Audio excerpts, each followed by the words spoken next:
Hi friends, Shankar రాజీవం రెండో భాగం చదువుకుందాం. మరి కథలోకి వెళ్ళిపోదాం. రాజీకి చాలా బాధగా అనిపించింది. అసలు బావ ఎందుకు ఇంత భయస్థుల్లా తయారయ్యాడు అని అనుకుంది. పెళ్లి కాకముందు కూడా ఇంట్లో తిరుగుతున్నా కనీసం తనతో మాట కూడా మాట్లాడేవాడు కాదు బావ. అందుకే పాపం అమ్మని నాన్నని చూసి బాగా భయపడిపోయాడు.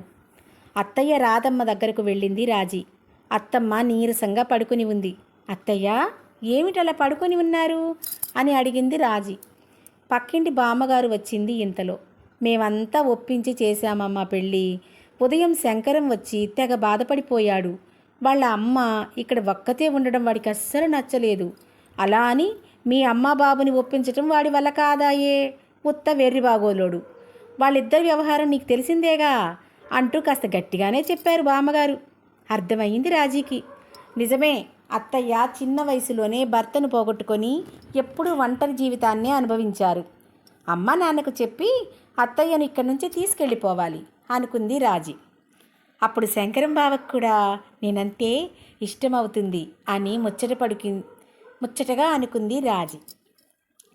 రాజీ పట్టుబట్టి అత్తగారిని తన ఇంటికి తీసుకువచ్చేటట్లు చేసేసింది. ఆ విషయం కూడా చాలా ఆనందం అనిపించింది శంకరానికి. ఒకరోజు మాటల్లో బావకి ఇంత భయం ఎలా వచ్చింది అత్తమ్మా అని అడిగింది రాజీ.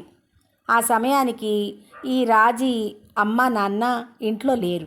చిన్నప్పటి నుంచి గోల ఎక్కువగా చేసేవాడమ్మ శంకరం. హద్దు అనేది ఉండేది కాదు వాడి అల్లరికి. అందుకే అమ్మో దయ్యం వస్తుంది అని భయం పెట్టేదాన్ని. ఎందుకో అప్పటి నుంచి వాడికి భయం అనేది అలవాటైనట్లు ఉంది. పెద్దగా మాట్లాడినా ఇష్టం ఉండదు వాడికి. ఎదుటివారి తెలివితేటలను అర్థం చేసుకునే అంత తెలివి వాడికి అబ్బలేదమ్మా. నువ్వేమో ఇష్టపడి చేసుకున్నావు రాజీ. వాడిని ఇష్టంగా చూసుకోమ్మా. తెలివిగా మార్చాల్సింది నువ్వే. ఎంతైనా నీ భర్త కదా, నువ్వే చూసుకోవాలి అంది రాధమ్మ. ఓ తప్పకుండా అంటూ చెప్పింది. నాకు నత్తి ఉన్నదేమో కానీ తెలివికి మాత్రం ఏమీ తక్కువ కాదు అత్తయ్య నేను అని చాలా కష్టపడి చెప్పింది. రాజీకి సంతోషం వచ్చినా కోపం వచ్చినా నత్తి బాగా ఎక్కువవుతుంది. ఒక్కోసారి తెలివిగానే అనిపిస్తాడు శంకరం. అంతలోనే చాలా తెలివి తక్కువ వాడిలాగా కనిపిస్తాడు. ఏమిటో ఆ పైవాడికే తెలియాలి. ఇక వాడి బాధ్యత నీదేనమ్మా అన్నది రాధమ్మ. శంకరం బట్టల కొట్లో కూర్చుని ఉన్నాడు. ఇంతలో శంకరం ఫ్రెండ్ అంజిగాడు వచ్చాడు. అతి తెలివి కలిగిన వాడు అంజి. నీ పెళ్ళికి రాలేదురా శంకరం, ఎలా ఉంటుంది మీ ఆవిడ అని అడిగాడు అంజి. ఓ చాలా అందంగా ఉంటుంది, పెద్ద జడ అన్నాడు శంకరం. ఆగాగు, ఏమన్నావు? పెద్ద జడ అన్నాడు అంజి. అవును అన్నాడు సంబరంగా శంకరం. అమ్మో అన్నాడు అంజి. ఏ అంజి, ఎందుకలా మాట్లాడుతున్నావు అన్నాడు శంకరం. ఏం లేదురా, నా పెళ్ళైన కొత్తలో మొదటి రాత్రి ఇలాగే గదిలోకి వెళ్ళేసరికి నా భార్య విరబోసుకొని ఉంది. చిన్న జుట్టు అయినా కానీ బాగా ఒత్తైన నొక్కుల జుట్టు. నేను అప్పుడే రాను అనుకొని జుట్టు చిక్కు తీయడానికి ఊడ తీసుకుందట.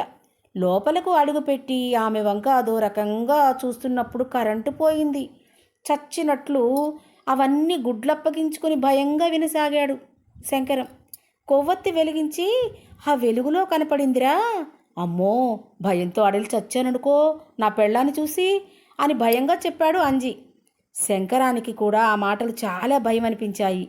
ఆ తర్వాత ఏం చేశావు అన్నాడు శంకరం. ఏం చేశాన్రా, మా అమ్మ దగ్గరకు వెళ్ళి ఆంజనేయ స్వామి దండకం చదివించుకొని 3 రోజులు మా అమ్మ దగ్గరే ఉండిపోయాను అన్నాడు. అప్పుడు మా మధ్య మొదలైన చిన్న చిన్న గొడవలు ఇప్పటికీ ఎప్పుడు జరుగుతూనే ఉంటాయి అన్నాడు అంజి. పాపం చాలా భయపడిపోయావా అన్నాడు శంకరం. అవునురా, ఆడవాళ్ళు అందమైన వాళ్ళు అంటారు కానీ ఒక్కోసారి వాళ్ళు జుట్టు విరబోసుకున్నప్పుడు ఉంటారా బాబోయ్, చెప్పలేము, చూస్తేనే అర్థమవుతుంది అన్నాడు అంజి. కొట్టు కట్టేసి ఇంటికి వెళ్ళి ఫ్రెష్ అయి మంచం మీద వాలగానే మాగన్నుగా నిద్ర పట్టేసింది శంకరానికి. చక్కగా రెడీ అవుతూ అత్తయ్యతో జడ వేయించుకుందామని జుట్టు ఓడదీయించుకుంది రాజీ. ఇంతలో శంకరం ఏమీ తినకుండా ఏమీ మాట్లాడకుండా పడుకున్నాడని లోపలకు వెళ్ళింది లేపడానికి. బావా బావా అంటూ లేపింది రాజీ. జుట్టు విరబోసుకుని ఉన్న రాజీని చూసి వెంటనే భయపడిపోయాడు శంకరం. ఏమన్నా అనడానికి కూడా లేదాయే అంటే అత్త గయ్యమంటుంది, లేకుంటే మామయ్య మొట్టికాయలు వేస్తాడు. ఎందుకొచ్చిందిరా గోల అనుకుని అలాగే రాని నవ్వు నవ్వుతూ వస్తాను తింటానులే అన్నాడు భయం భయంగా. బావముఖంలో భయం చూసి ఆశ్చర్యపోయింది రాజీ. ఏంటి బావా అన్నది రాజీ. గదిలోకి వచ్చిన రాజీ అన్నం తెచ్చాను బావాళ్ళి అన్నది. ఆమెను మాటల్లో కష్టపెట్టడం ఇష్టం లేక గబగబా కూర్చొని తింటూ మధ్యలో రాజీ వంక అలాగే చూశాడు. అమ్మయ్య జడ వేసుకుందిలే అనుకున్నాడు. రాజీ నీతో ఒక చిన్న మాట. ఏంటి అని అడగబోయిన రాజీకి అడ్డం వస్తూ నువ్వు మాట్లాడకులే, నిన్ను ఇబ్బంది పెట్టడం నాకు అస్సలు ఇష్టం లేదు రాజీ, నేనే చెప్తాను నువ్వు విను చాలు, నువ్వు మాట్లాడొద్దు అన్నాడు శంకరం. అవును మరి రాజీ, నత్తి మాటలకు అత్తయ్య గాని వింటే నన్ను దులిపేస్తుంది కదా అనుకున్నాడు మనసులో. ఇంకెప్పుడు నా ముందు నువ్వు జుట్టు విరబోసుకుని కనపడోకే అన్నాడు శంకరం. ఎందుకు బావా అన్నది రాజీ. అదిగో చెప్పానా నువ్వు మాట్లాడవద్దు, నేను చెప్పేది విని చాలు అన్నానా అన్నాడు శంకరం. ఉదయం జరిగిన సంగతి అంజి చెప్పిన మాటలన్నీ చెప్పాడు రాజీకి. నువ్వు బాగుంటావు కానీ జడ మాత్రం విరబోసుకోవడం నాకు ఇష్టం లేదు అన్నాడు బేలగా శంకరం. అసలే భయస్థుడు, పైగా గొప్ప స్నేహితుడు ముందు ఆ అంజిగాడి తుప్పు వదిలించాలి అనుకుంది రాజీ. మరుసటి రోజు బట్టల కొట్టులో పని చూసుకుంటున్నాడు శంకరం. పక్క కొట్టు పద్మనాభానికి మామ ఏదో చెమిటివాడు వ్యాపారం సరిగ్గా చెయ్యలేదనుకుంటే తిక్కలోడైన ఈ శంకరంగాడు జనానికి బాగా అమ్ముతున్నాడే అని వీడి పని పట్టాలి అనుకున్నాడు. పని పాట లేకుండా కొట్లమ్మడి తిరుగుతూ గాలిగా డబ్బులు అడుక్కుంటూ ఉండే అంజిగాడిని పిలిచాడు. ఒరే ఆ చెవిటోడల్లుడు బాగా తెలివైనవాడా ఏంటి అన్నాడు అంజిగాడిని. తేలివా పాడా, ఒత్త భయస్థుడు, ఏదో మామ కొట్టు అప్పచెప్పాడు, జాలి పడిపోయి నలుగురు ఇస్తూ ఉంటే జనం పెరిగారు అంతే అన్నాడు వెటకారంగా నవ్వుతూ అంజిగాడు.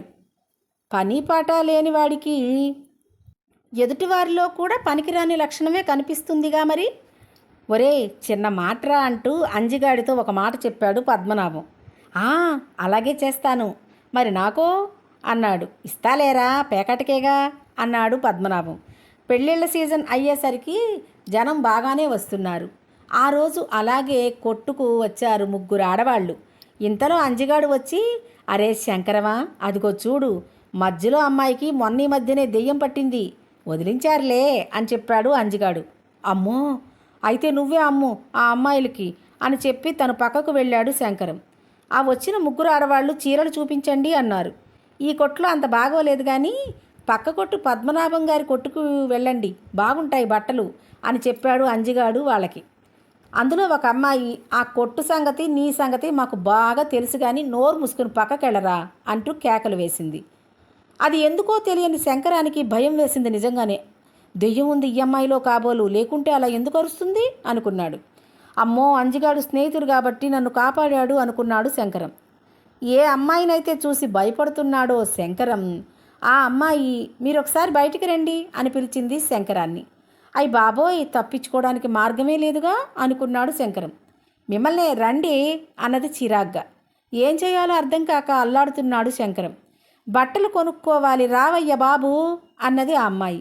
ఇవన్నీ బయట నుండి అప్పుడే వచ్చిన శంకరం మామయ్య వింటున్నాడు. ఆయన లోనకు వచ్చి వాళ్ళు అడిగిన చీరలు అమ్మాడు. హే ఈయన గారితో బేరమాడినట్లే చేమిటి మాలోకం అని అతను చెప్పిన ధరకే ఆ చీరలు వెళ్ళిపోయారు అమ్మాయిలు. లోనకు వచ్చి శంకరానికి 2 మొట్టికాయలు వేశాడు. ఏరా ఇదేనా కొట్లో ఉండాల్సిన పద్ధతి, మూల కూర్చుంటే వ్యాపారం ఎవరు చేస్తారా అంటూ చెడమడ తిట్టిపారేశాడు. చాటునున్న అంజిగాడు పకపక నవ్వుకుని తప్పుకున్నాడు. ఏంటి బావా అన్నానికి రాలేదు అనుకుంది రాజీ. భోజనం క్యారేజీ కట్టుకుని కొట్టు దగ్గరికే వెళ్ళింది రాజీ. ఎవరో 4-5 కుర్రాళ్ళు వస్తే బట్టలు అమ్ముతున్నాడు శంకరం. అయ్యో పనిలో పడి పిచ్చిమారాజు తిండి కూడా తినడం లేదే అనుకుంది మనసులో రాజీ. నాకేమో ఆకలేసింది, శుభ్రంగా తినేశాను, బావకి ఇష్టమని ముద్దపప్పు పచ్చి పులుసు చేసింది అత్తమ్మ అని అనుకుంటూ లోపలికి వచ్చింది రాజీ. ఎందుకు బావ ముఖం అదో మాదిరిగా ఉంది అని అనుకుంటూ ఆలోచనలో పడింది రాజీ. వాళ్ళు వెళ్ళిపోయాక నేను చూస్తాలే బావా అన్నం తిను అని క్యారేజీ ఇచ్చింది. నాకేం వద్దు అన్నాడు శంకరం. ఎందుకు అన్నది రాజీ. చీటికి మాటికి మావయ్య నన్ను కొడుతున్నాడు అని చెప్పాడు శంకరం.